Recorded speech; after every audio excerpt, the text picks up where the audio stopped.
Amen. Amen. Amen. Amen. Amen. Amen. Amen. Amen. Amen. Amen. Amen. Amen. Amen. Amen. Amen. Amen. Amen. Amen. Nasramu obian trase. Yo, obian trase. Yo, obian trase. Afofrofo na won katena baby a wote dada no afofrofo na won ko baby a wote dada no na dada fo no so won ko afa na afa afofrofo nyina no won ko baby a wote na no baby wo fi wo begina no won ko katena ase wo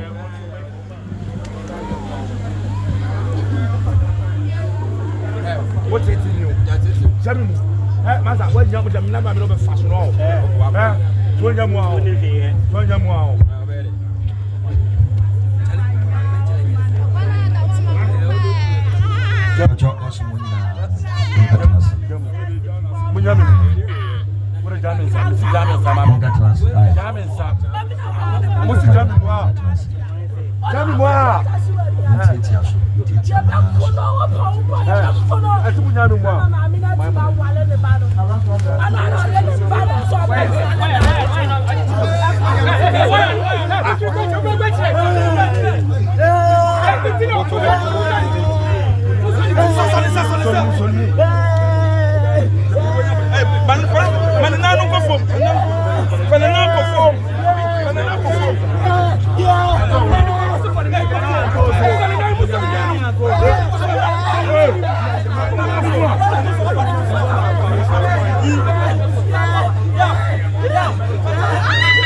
Mesiafono aye wan hwem mesiafo ye na me yire fona wan hwem mesiafo mo mra ma mo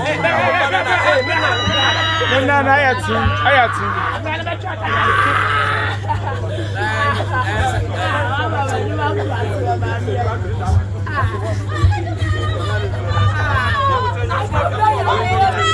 mesiafono wo mra wo mabua mesiafono aye oyo no mo adwuma mra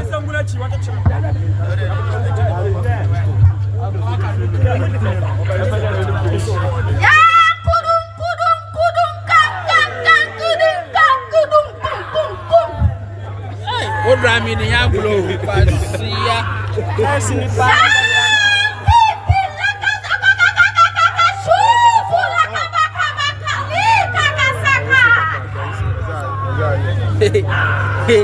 Chaba utimi uko free bi aba ho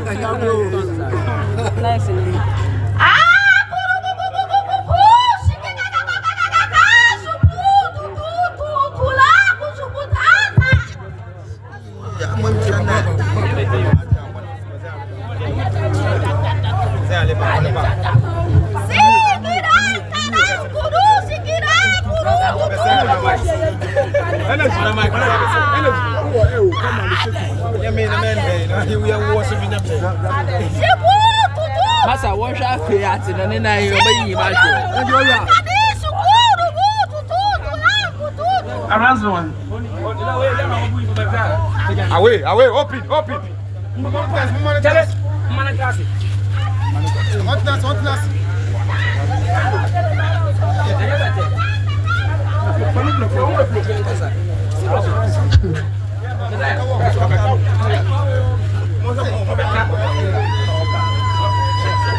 Sorry team. Running. Kasa. Running. Pano. Kofi. Abrantes over there. What do you have?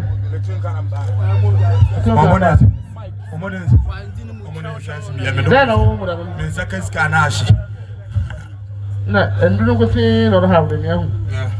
You don't come. You know. Amen.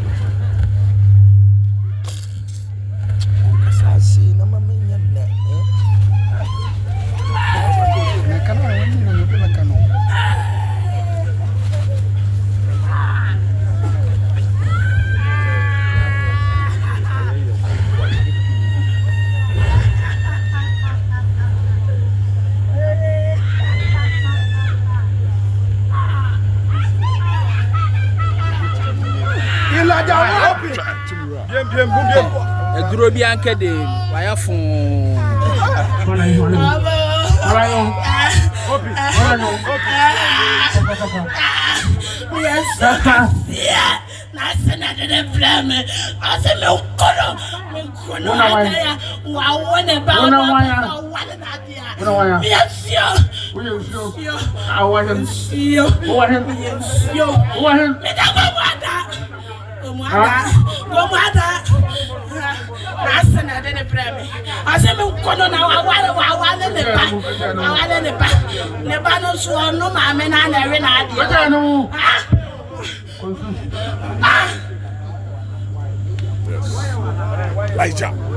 Sorry.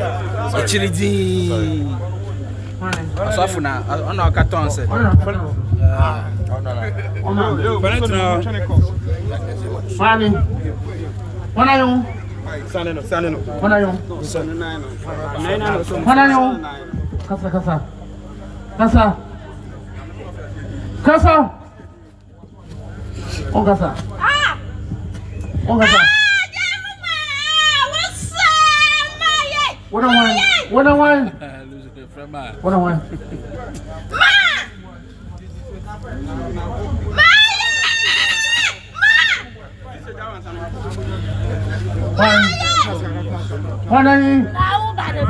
Bye.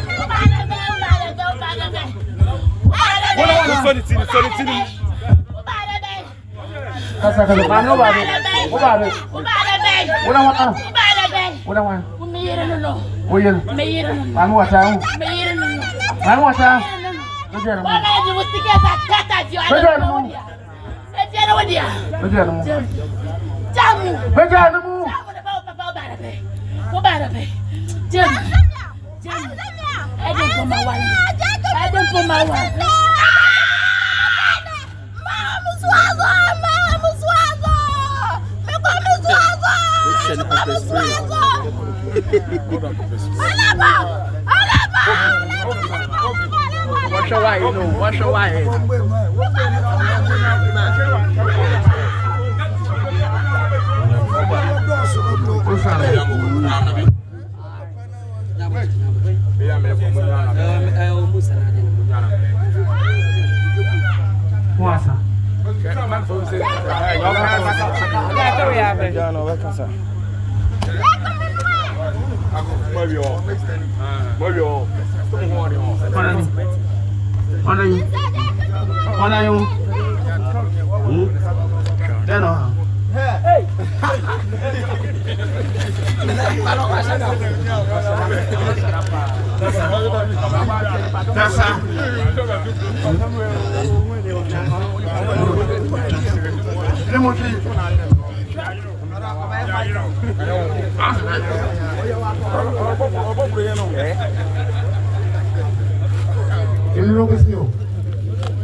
What?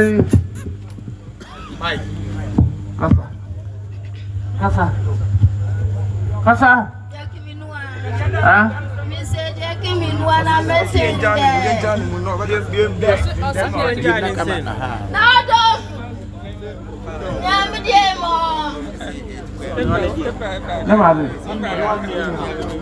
Why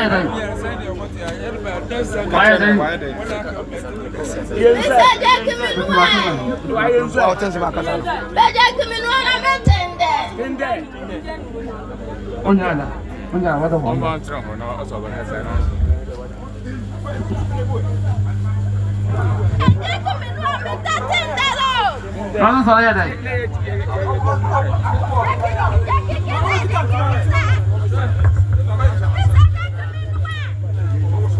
Not opinion.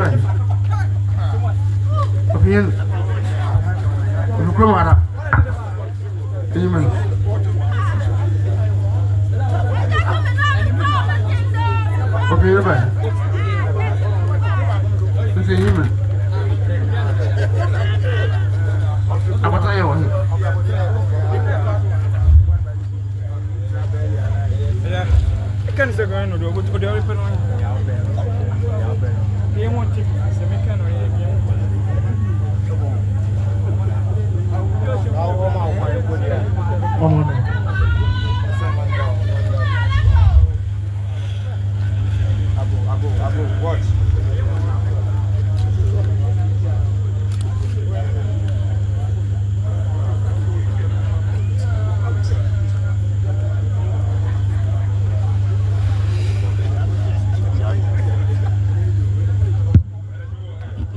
Rabbi Ekese. Rabbi Ekese.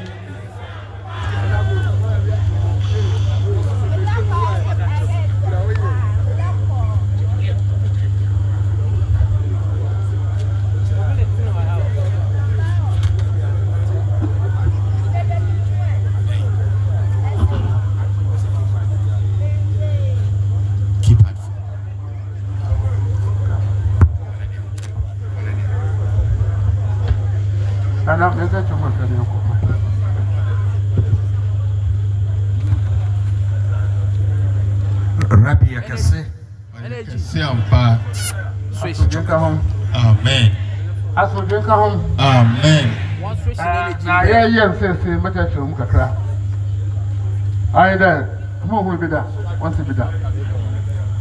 I do not have any girl or Sana. I hear. Sir, soon to come to a ha. Soon to do a ha. On shadow you be for once a year. I don't have to be snow. Now, I don't know how to be so. No, call one at all. And we ain't paying now what the swallow. You cry, but tea yet to go. Now, Katana, over swallow. Yet, be a warrior, other or half one of the swallow. Son Éminence Somafo Yawoh me charge de vous annoncer. Il dit que ce qui s'est passé tout à l'heure ici, il faudrait qu'on explique pour que vous puissiez mieux comprendre. Car il y a certaines qui ne comprennent pas. Papa nous dit, lorsque on fait la prière du pouvoir, certains qui vont sortir pour partir. Et vous verrez qu'il y a des personnes qui tombent en transe. Ces personnes qui tombent en transe, ce n'est pas parce que ces personnes sont des sorciers ou des sorcières. Mais c'est l'esprit qui les fatigue, qui se manifeste à travers la chair de cette personne. Et quand c'est comme ça, lui, il chasse l'esprit. Et la personne est libérée. Donc, si vous voyez ça ainsi, cela ne veut pas dire que ces derniers sont des sorciers ou des sorcières. Mais c'est l'esprit qui l'appelle pour les chasser. Ɔkrɔnkrɔnyi Nyame Somafo ɔse ɔkyerɛkyerɛ deɛ ɛsi wɔ ha de yehu ne hai ɔkyerɛkyerɛ mu na yehu bi danti na ɔkyerɛ mu ɔse ɔyɛ tumi mpaebɔ no de ama yɛ no ɔmo asonsoma besi ɔmo so no ɛno ɛnkyerɛ sɛ saafo no ɔmo yɛ bɛyifoɔ ɔse nyɛ saa na ɛte na mmom sunsum a ɛha ɔmo no sunsum a ɛdi ɔmo nya no saa sunsum no ɛna abɛsi ɔmo so ana ɔba nso a na wetu no Ɔkrɔnkrɔnyi Nyame Somafo sɛ dɔm a ɛbɛgyina ha bebree na bebree na sunsum na hayen nanso bebree na de etuko enkoba ne sagise besi usunkwa na mom omo asunsum abesi omoso no nso yanhya no so senya se omo ye bayifo na mom sunsum fi na ha omo no eno na abesi omoso na afi de oye wo no wabeka na wetu no ko si bebree na ya bagina nyina sunsum hayen bebree na etuko Amaino Ghana. The kind of man be Asaya Ghana County. Next asini. Amaya impepi wom. Amaya impepi wire wom. Amaya impepi watch wom. Amaya a happy other part woman natural man Asa. Papa continue de nous enseigner. Il nous dit, lorsque une nation est en destruction, le Ghana y fait partie. Et il nous dit, quand on dit la nation est malade, c'est une nation donc, il y a beaucoup de morts. Les gens sont beaucoup attaqués spirituellement. Et ces personnes encore sont tout le temps malades. Il y a beaucoup de négativité dans la nation. Quand c'est comme ça, c'est que la nation est malade. Et Ghana en fait partie.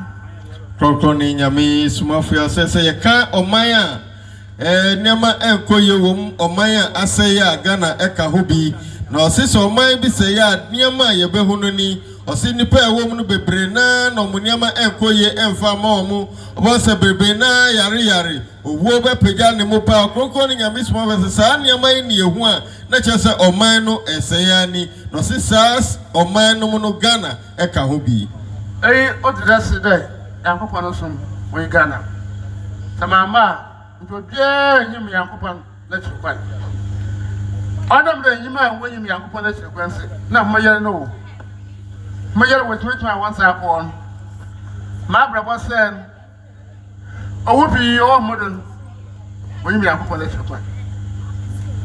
Papa continue de nous parler, il nous dit raison pour laquelle il dit que le Ghana, il n'y a pas de religion de l'Éternel.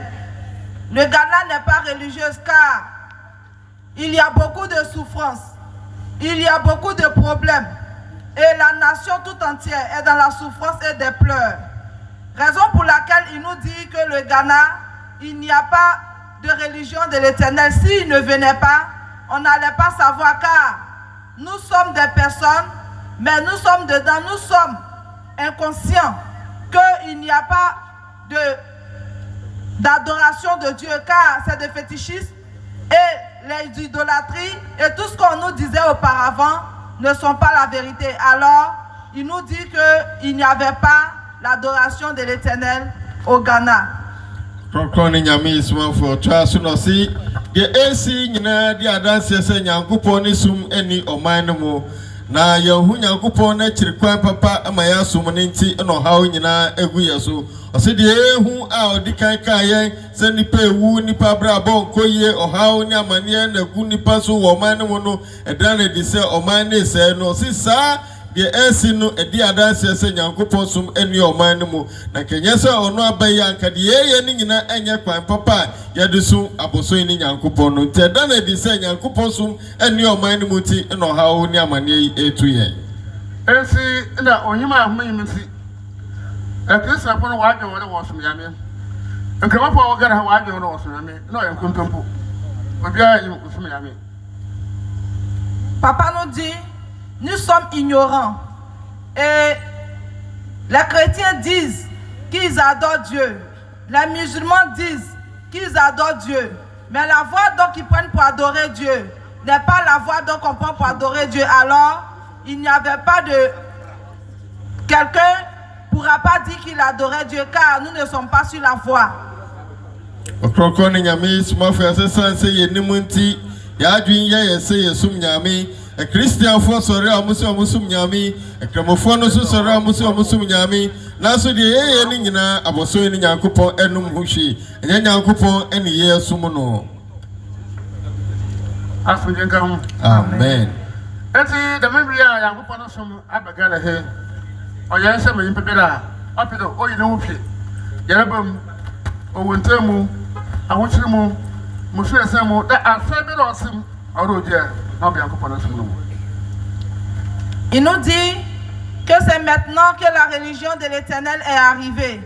Alors toute personne qui veut avoir la paix, la santé, la prospérité, que cette personne quitte là où il était pour se mettre dans la religion de l'Éternel, pour pouvoir avoir sa liberté.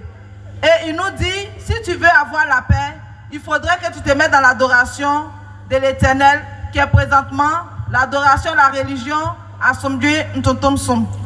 Ɔkrɔnkrɔnyi Nyame Somafo ya ɔsɛ sisia Nyankopɔn ne som abɛpie ɔman ne mu ne Ɔkrɔnkrɔnyi Nyame Somafo so bibiara ɔpɛ sɛ oyi ne ho ɛmfiri ɔhaw a wɔm yare a ɛha nipa ɛna ahokyere a ɛwɔ nipa so ɔpɛ sɛ oyi ne ho firim deɛ a gye sɛ ɔgyae asɔre bi a wode wo ho awuram na wode ho bɛwura Nyankopɔn ne som a abayi a ne din ne asomdwe tontonsom ne wo ansa.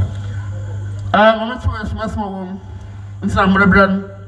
Masafo, then we might have occasion Kasai and Contempo. Now, I want some nago, which you buy by in. Obia, Yakupana, some one more, no, I am no one. It's not system, madame. Smart Martina, Kasai and one. Papa nous dit, tout ce que vos pasteurs vous enseignent dans vos églises n'est pas vérité. Et il nous dit, pourquoi nous souffrons? Il va vous donner la cause. C'est que lorsque tu as la parole de Dieu en toi, et cette parole n'est pas vérité, quand c'est comme ça, le démon se réjouit, le diable est en joie. Et il s'approche de toi, il te fatigue. Raison pour laquelle nous souffrons beaucoup. Et il nous dit que tout ce que vos pasteurs vous enseignent dans vos églises et dans vos assemblées, plein ne sont pas vérités. Il y a ceux qui sont des mensonges. Raison pour laquelle nous souffrons.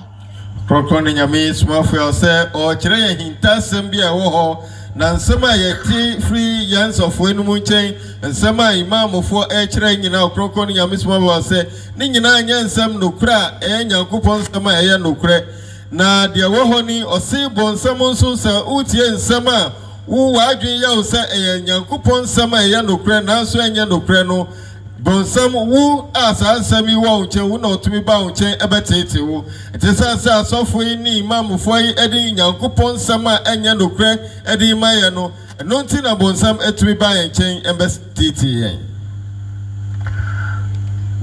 Yaba ogo modu ina fi asunsunfi wotire yi yaba ogo modu ina la asunsunfi na wode yare wode mayipa enti amay Ghana yaba yin pe baye 90% na namure a wo yinara asunsun owo do enti asunsun ogo modu baye na ho atom asunsun no wode yare mayipa wose yi problem damo asunsunfi Amaya, I am upon a man and to want them. And see, grab message with the last one, Cassa Machiare, and upon some let motive as soon as financial minimum. Amaya, no, I am upon a man as soon as we to them. Now, other lessons if you want to see if I woman or bread. The mobile, as the mirror will say, the American guy. Mohammed Modo. Sander, Nancha, or who Yamna Macan Sana. My master for a year, my mother for a year, and Cassandra. The Dominion, obey Woyna Qua. The way better as American, the young upon now, I was an assassin, or about copia, or maybe Carho, 1 year a bit. Now, most will go Yamia Bassa or Suminamo, Mogu Yamabasa Sumo. The better, no matter. See, or Yansha, they maybe another one turn more Abaha. Consider, or not never she mock a supply or her. I tell you by your small. More beer and cover and was from there, would do. Martin I was from there. Not in a wombra. Opera, Monkro, Posa, was one, no in a wombra. No one says I am Copan Waka, no woman. Papa nous dit que tout ce que nous subissons comme maladie est à la base des démons. Il nous dit nos maladies qui sont sur nous. On se soigne. Tu te soignes, tu vas à l'hôpital, ça ne va pas. Tout est à la base des démons. Et il nous dit au niveau de Ghana, il y a jusqu'à 90% de personnes qui sont malades. Et toutes ces personnes qui sont malades est à la base des démons. Il nous dit que ce sont les démons qui font ceci. Et encore, il nous révèle que lorsque tu dis tu adores Dieu, il ne faudrait pas que tu adores autre esprit encore. Dieu nous dit de l'adorer lui seul. Mais quand nous sommes dans nos églises, nous adorons trois dieux, alors qu'il n'y a qu'un seul Dieu. Nous les chrétiens, nous disons la Trinité, ce qui veut dire qu'on adore trois dieux. Raison pour laquelle nous sommes toujours dans la souffrance. Il nous dit que ce n'est pas la voix de Dieu. Que tous nos marabouts, les pasteurs et autres, qui nous enseignent, tout ce qu'ils nous enseignent n'est pas la voix de l'Éternel. Et Ghana, nous devons nous réveiller. Il dit, il ne devrait pas nous dire cela. Nous devons constater nous-mêmes que pourquoi on adore Dieu et qu'on souffre. Mais on ne peut pas comprendre. Alors il est en train de nous informer que la voie dont nous prenons pour adorer Dieu n'est pas la réelle voie. Alors, présentement, quitte là où tu étais. Il dit de ne plus retourner encore là où tu adorais les idoles et des fétiches. Il dit reviens dans l'adoration de l'Éternel, qui est l'adoration à son Dieu Totum Sum. Demain, si Dieu le permet, est dimanche. Et nous allons encore faire le culte ici. Que tout le monde vienne. Mais n'y retournez plus encore dans vos églises, car il n'y a pas Dieu là-bas. Il faudrait que tu viennes adorer l'Éternel ici. Ɔkrɔnkrɔnyi Nyame Somafo toa so na ɔka kyerɛ sɛ ɔman no dɔm a ɛwɔ mu ne nyinaa no sonsonfin ɛna ɛtete yɛn sɛ na ɔde ka kyerɛ yɛn no ɔsi ɛsan sɛ yɛnnim nyamesɛm a ɛyɛ papa nti ɛna sonsonfin na ɛtete yɛn sɛ ɔman mu ne nyinaa na ɔhwɛ dɔm a ɛwɔ mu na ɔmo a sonsonfin ɛtete wɔ mu no ɛburu 90% ni n'akyiri na ɔkrɔnkrɔnyi Nyame Somafo sɛ saa afɔ yi nyinaa sonsonfin ɛna ɛtete yɛn enti ɔkrɔnkrɔnyi Nyame Somafo sɛ nsɛm bi nkɛyɛsi yɛ ho akyiri ntɛm nanso ɛsan sɛ yɛamfa yɛadwene nto hɔ nti yɛn ho akyiri Jose afia nyamesum abai Ɔkrɔnkrɔnyi Nyame Somafo sɛ ɛsɛ nyinaa yɛntwe yɛn ho mfiri nyamesum na yɛwɔ na ɛnyɛ papa no a ɔno wato ne din sɛ abosomdan ne yɛgugu mu no ɔsɛ ne nyinaa sɛ yɛfiri mu ne yɛmmra nyamesum no mu na ɔkyena ɔbɛyɛ som kɛseɛ ɛwɔ ha te yɛn yɛabɛtie nsɛm no yɛkɔ a yɛnkɔfrɛ yɛn nuanom wɔ fie na ɔkyena no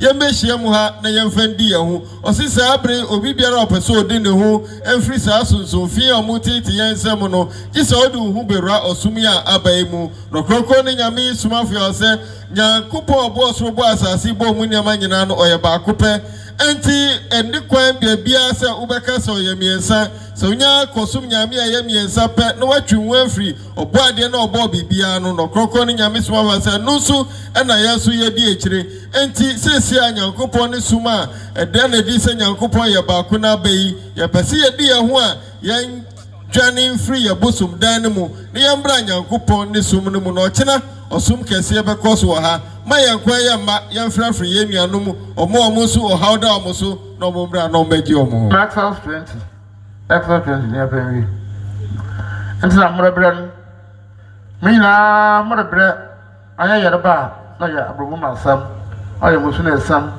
ɔbaa tomada a wɔntɔ ɔkɔ awɔre a ɔyɛye obi mpo yɛyɛ furu kwa na wɔba ɔyɛ ɔhɔ kɔsɛ papa dɛmɛ nyinaa wɔ nkurɔfo a wɔnsom Nyame wɔde na wɔ nti ɔde dɛ sɛ Nyankopɔn no som ɔyɛ Ghana ha nti da Nyankopɔn no ka Exodus chapter 20 verse number 1 going na Nyankopɔn kan nsɛm nyinara sɛ dɛ ɛmi ewuraze wɔ Nyankopɔn a meyi wɔ Egypt asase do wɔ nkoasom fi mu no menyɛ enyame foforo nka mo ho ɔsɔ de yɛ yɛm bebree dɛmɛ yɛm bebree na mara mfo de yɛ adwuma asɔfo de yɛ adwuma ɛne sefuna kɔnfo de yɛ adwuma ɔno yɛ Nyankopɔn no koro na ɔbɔ ho na ɔsoma nko wɔ hɔ menyɛ ohonyi bi Nyankopɔn ɔwɔ eboduabam da wɔde da srayɛ da wɔde dua wɔde ayɛ ma nkɔre nkyɛn anaasɛ ɔwɔ wiem wɔ sor ana wiem Nyankopɔn anaasɛ ɔwɔ asase de wɔ fam asase de Nyankopɔn anaasɛ ɔwɔ nsum wɔ asase ase nsum Nyankopɔn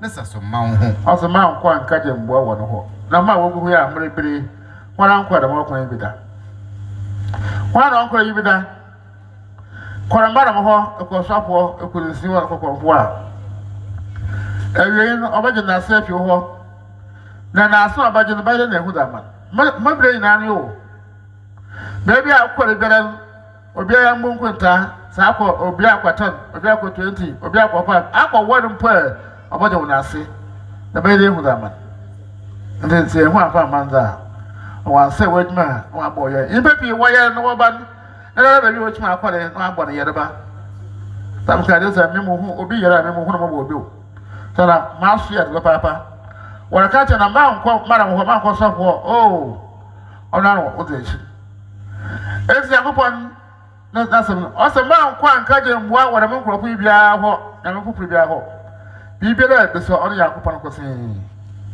na bɔ ɔsɔn yɛ na abe ɔyɛ tuntum so ɔno biribiara abɔ pro ɔno yɛ akɔpɔn kɔsɛn yɛ bɛsɛ maa nkɔ sunsun biara hɔ nkɔ anka gye mboa na ma ɔkùnrin bɛyɛ na kɔn efim yɛ sɛ baa so ɔdwe tuntum so mo ansana ɛnso baabi a mo kyima akɔ ne biara ɔde mo mo wɔyɛ na de tuma a ɔnkɔn yɛ bi na ɔyɛ obi ɛkɔ ɔsɔfo kɔhwɛ yi hɔ a ɔka kyɛ ɔma na ɔyɛ na wɔn ɔnyim hwɛ wɔn ankasa wɔabrabɔ wɔn ankasa wɔsumia baabi a wɔn ankasa ɛde wuti bɔ yɛ ɔno no ɔrekɔn sew ɔbɛsɛ wɔadwuma ɔbɔ ɔyɛreba ɔyɛ ɔbɔku no iwu sɛ ade nya ahwɛ mo nkɔ. Son éminence Somafo Yawoh continue de nous révéler ce que nous ne savons pas. Papa continue et il nous dit que nous sommes toujours malades. Tu as des problèmes spirituels. Tu travailles, ça ne marche pas. Tu te promènes, tu cherches de l'aide partout. Tu fais tout ce que tu peux à ton pouvoir pour évoluer, mais ça ne va pas. Il dit il y a certaines même qui n'arrivent pas à enfanter. Il y a d'autres même qui n'arrivent pas à se marier. Papa nous dit que de ne pas partir à quelque part pour aller chercher de l'aide. Car tout ce que nous subissons vient des mauvais esprits. Car tu vas aller prendre de l'aide ou bien tu vas aller chercher de l'aide chez marabout, chez féticheur, chez pasteur pour pouvoir évoluer. Et tu vas voir que ça va marcher dans les débuts. Mais après...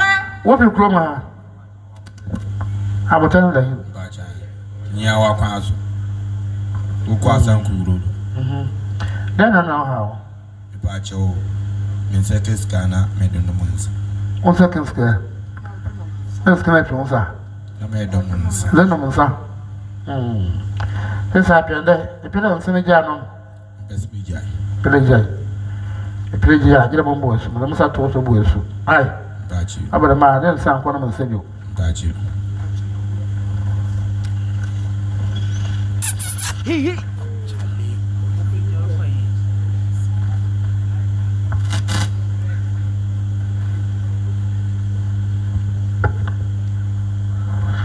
Comme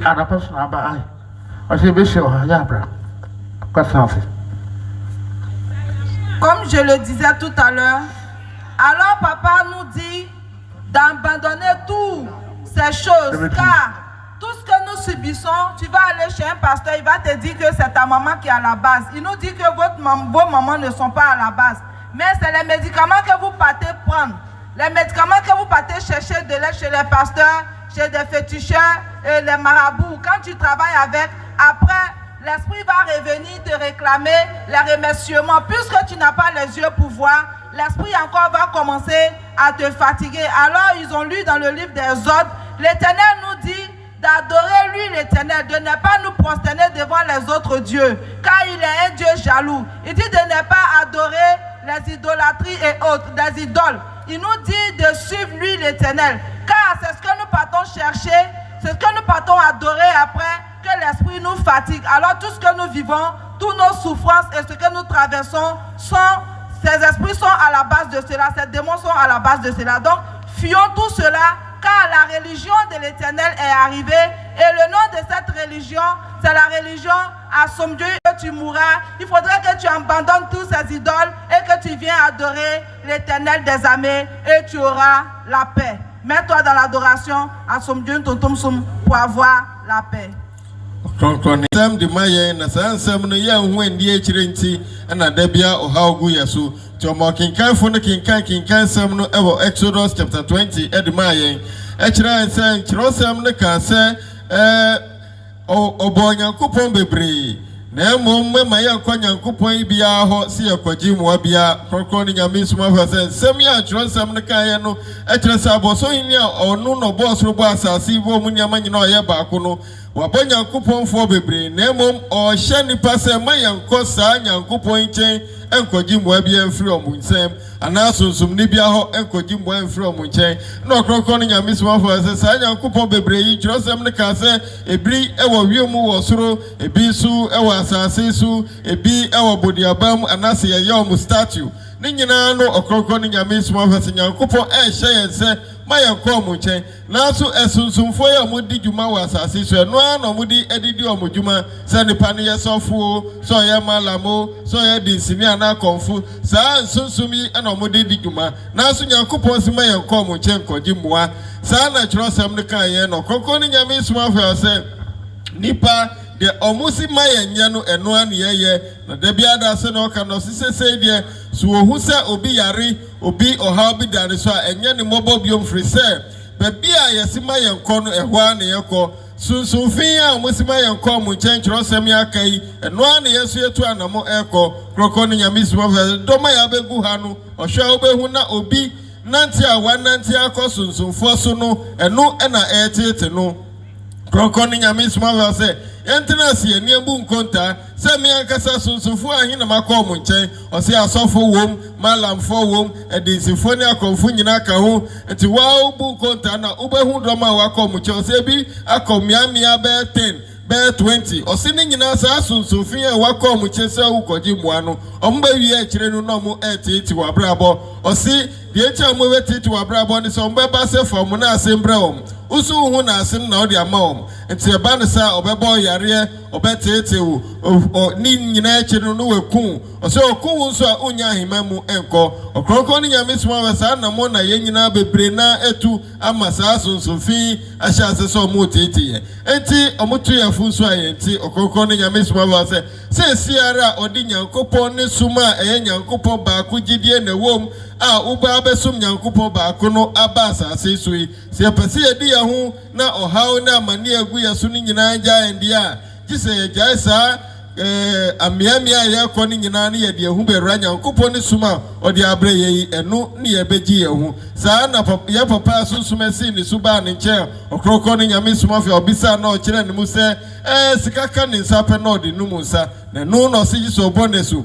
ɛsubɔ no ɔde ne nsa to ne so sɛ saa suban no ɛbɛfiri ne mu ɛmma biom ɔse sunsumfin no ɛna ɛteete yɛn yɛpɛ sɛ ɔmo gya yɛn deɛ a gye sɛ yɛde yɛn ho bɛwura nyankopɔn som a ɔde abrɛ yɛn yi mu asomdwe nka ho amen ɛte ade ne yɛ baako pɛ baabi a ɛtumi akɔ ɔmpa ho na akɔ mmie bebree saa menyim hyia mede me nsa to so bɔ ɛso wɔ sunsum kronkron na gyem na ɛde ho bɔ wura so no mu a na me kɔfo obiara ne tɛmɔ nkyɛn bio baabi a akɔre ɛkagye mmoa ɛna sɛ sɛ me wokasɛ asase de nkɔhɔ bio badada na akagye dɛ na bɛyɛ dɛ mo akɔ gye sɛ ɛde ho bɔ wura so no mu gye sɛ ma ɔkɔ a nsa to mu wɔ so sunsum kronkron na gyem na ɔba dɛm a na apee wankasa agye wo ho yɛde ho bɛsira nhyira kakraka ɔrebɔ so ɔmo do. Papa nous dit que quel que soit l'endroit où tu t'es promené auparavant, là où tu es parti chercher de l'aide, les médicaments que tu allais prendre, que ça soit tu es parti dans 10 côtés ou 20 côtés, il nous dit présentement, si tu acceptes d'abandonner toutes ces choses et que tu viens, il va t'imposer la main pour te baptiser. Et lorsque tu reçois la bénédiction du feu du Saint-Esprit, le baptême, tu vas voir que tous ces démons vont te quitter. Ils ne vont plus revenir près de toi. Et exemple, notre frère qui était là tout à l'heure, il a dit à papa que lorsqu'il reçoit son salaire, il consomme. Quand il prend l'alcool, c'est comme ça qu'il souffre. Alors papa lui a imposé la main, lui est baptisé et lui a dit que l'esprit ne reviendra plus. Il n'a qu'à se mettre dans l'adoration. Il nous dit, si tu vas avoir la liberté et l'esprit ne va plus t'amener, te fatiguer de ta vie, il faudrait que tu te mettes dans la religion. Je te répète encore le nom de la religion, c'est Asomdwe Nkambom Ntontom Som. Faut venir. Lorsque tu viendras, tu auras ta paix et ta liberté. Et lorsque tu mourras aussi dans le séjour des morts, tu auras la paix et tu auras le royaume des cieux qui est le paradis aussi. Donc alors viens recevoir ton baptême et tu seras dépendant de toi. Ɔkrɔnkrɔnyi Nyame Somafo ade nkyerɛkyerɛ ne ba wie no no kyerɛ nse emfa ho mia dodo a wachi akɔ a wakɔgye sunsun mu muai Ɔkrɔnkrɔnyi Nyame Somafo sɛ ne nyina adidi yɛmu sɛ baabi baako pɛ na wokɔ yɛn so a saa sunsun boa na wokɔgye yɛ no sunsun fi na ɛwɔ hɔ no edi mu na Ɔkrɔnkrɔnyi Nyame Somafo so a wɔkyerɛ wɔ se saa sunsun mi nyina edi yɛmu no sɛ emfa ne sɛ yɛaba ha nnɛ yɛabɛtie nkyerɛkyerɛ a wɔde ma yɛn na yɛayɛ yɛadwene sɛ yɛnkɔ biom a na afei sunsun a yɛakɔgye dada ne bɛɛdɛn na efiri yɛn mu Ɔkrɔnkrɔnyi Nyame Somafo sɛ saa deɛ a gye sɛ yɛma ho kwan na ɔno bɔ Yesu na afei yɛde yɛn ho bɛwura ɔsom ne mu na wei na ɛbɛsi saa sunsumfin a ɔmo titi yɛn ɛno na ɛbɛsi ɔmo kwan ma ɔmo tumi ɛmma yɛn nkyɛn biom ɛnti sɛ yɛpɛ sɛ sunsum a yɛakyea kɔ ɔmo hɔ ne ɔmo a ɔmo san bɛba biom abɛtete yɛn no ɛmfiri yɛn so na ɔmo tumi mba biom deɛ a gye sɛ yɛde yɛn ho bɛwura Nyankopɔn ne sum a aba yi mu na afei yɛaba ama no abɔ Yesu ansa na yɛde yɛn ho korakorakora ma yɛnka yɛnyɛ yɛn adwene sɛ yɛatie nkyerɛkyerɛ yi deɛ yɛbɛgyae yɛnkɔ sunsumfoɔ no hɔ biom Ɔkrɔnkrɔnyi Nyame Somafo sɛ ɛmfa ho deɛ wakɔgye dada no wobɛyɛ na nu afiri mu gye sɛ ɔne wodi nhyia na wabɔ Yesu na afei so de ho awura ɔsom no mu ansa na saa sunsumfi no nyinaa ɛntumi ɛmma wo nkyɛn biom. Ɔkrɔnkrɔnyi Nyame Somafo have given the teaching, and I'll put that in English briefly. He mentioned that what we have seen here through the power prayer, we should not point or throw finger to the people that they are witchcraft or wizard. He said that is not how it is. And that all those who are possessed here by evil powers, he said the powers that are troubling their lives are those that have come to possess them. And so it is not to say that those people are witchcraft or wizards. He said that is not how it is. The evil powers troubling them are those that he commanded and they came to possess them, confessing what they have done to the people, and then he cast them out. So many who have come to stand here, some were not possessed, but yet the evil powers troubling their lives have been cast out. So Ɔkrɔnkrɔnyi Nyame Somafo said this is the knowledge about the power prayer he has administered for us. Again, he explained that when he talked about a nation that is in destruction, that Ghana is part of it. And he said what we will use to know that this nation is in destruction is that we realize that the evil power is troubling lives in the nation. People will be falling sick. There will be a higher death rate in the nation.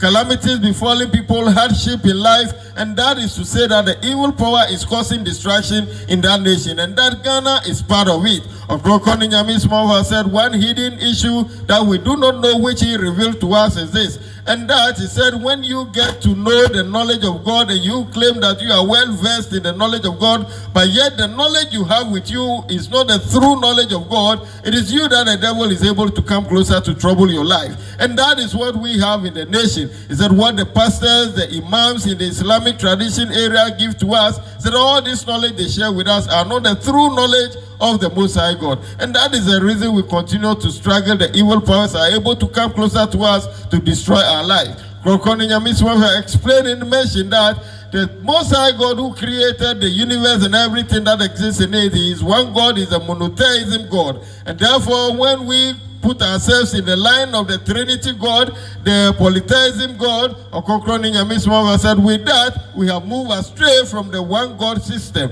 And for that reason, the evil powers will be able to trouble our lives. And therefore, Ɔkrɔnkrɔnyi Nyame Somafo said, revealing this to us, if really we want to liberate ourselves from these evil powers, then we ought to come into the true religion or the true way of life of the Most High God that Him, the messenger of God, is introducing to us, called Asumdue into Tusum. He said, this is what we do not know, and that is the reason we go through such troubles. Allowing the scripture to be read to us in Exodus chapter 20, he mentioned that the Most High God said that we should not go to any God, and he mentioned that when he mentioned any God, it means that Him, the Most High God, have created so many gods. He is forbidding humanity not to go to them for help or assistance. And that is what we do. He said that these powers that he has created, some are living in the skies, on earth, beneath the earth, in the water bodies, in statues. He said all of these the Most High God forbid us not to go closer to them. But that is what we also push ourselves to. And that is the powers that our pastors, the malams, the fetish are using. And this is where we go to seek spiritual assistance from. So Ɔkrɔnkrɔnyi Nyame said that is the problem that is befalling us. Everywhere we roam taking spiritual assistance, those evil powers come troubling our lives. And what they are seeking for is their thanksgiving. We would also not get it to give to them. At the end of it, they will cause us to fall sick and they will kill us. And when these evil powers kill a soul, Ɔkrɔnkrɔnyi Nyame said there is no way you are going to attain salvation on the day of judgment.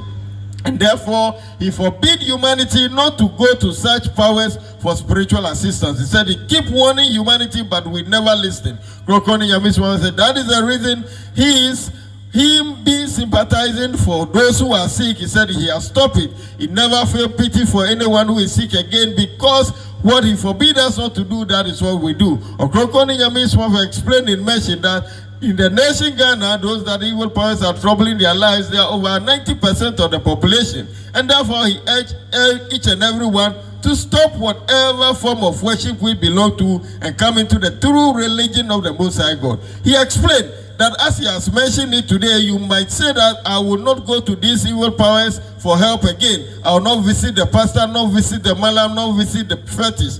But the ones that you have already gone in for, how then would you get rid of them in your system? Ɔkrɔnkrɔnyi Nyame said, unless you come into contact with him, you convert your way into the true religion of the Most High God called Asuje.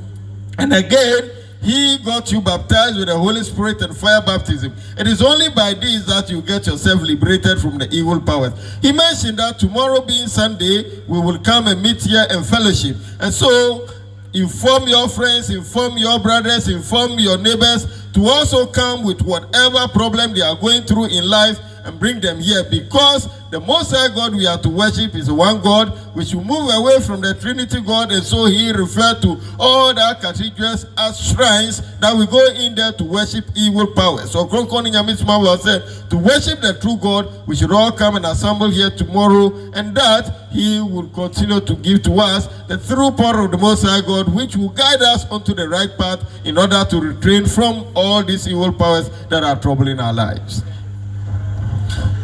Ɔkrɔnkrɔnyi Nyame so di nkyerɛkyerɛ ne besi ha na de aka no ye de beso ye so enti ye di ebesi ha